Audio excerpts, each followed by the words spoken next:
year was 1666, and England was quickly becoming a prosperous and expansive empire.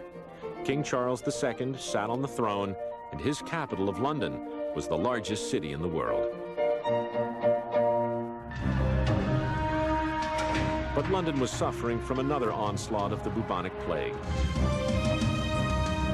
Nearly 70,000 people had already perished. The poor in London's notorious slums suffered the most.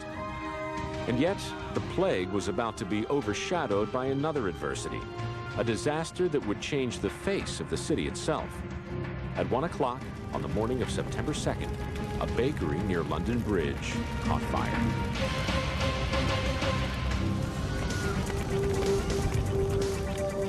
Most of London was built of wood and thatch, dangerously dry from a long, hot summer.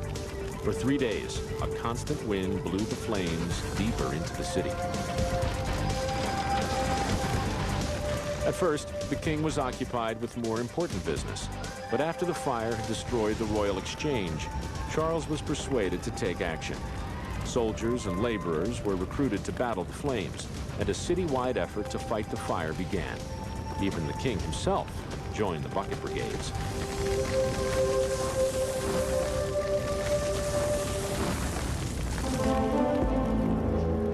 After 7 days, the flames were finally extinguished. Londoners found that the blaze had exacted a heavy toll. Though only 6 people had died, 80% of the city had been destroyed, leaving more than 100,000 people homeless. And yet, the inferno had not been totally unfortunate. London of the 17th century that experienced the Great Fire had been built largely of wooden structures, structures which over the centuries had become infested with rot and rats. The rats carried fleas which were bearing the bubonic plague, and so the entire city was continuously exposed to this wretched epidemic. When the fire came, it destroyed and swept away the wood along with the colonies of rats.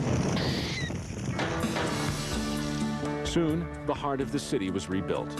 Streets were widened. Houses were constructed of brick and stone instead of wood. And London became a cleaner, safer place to live.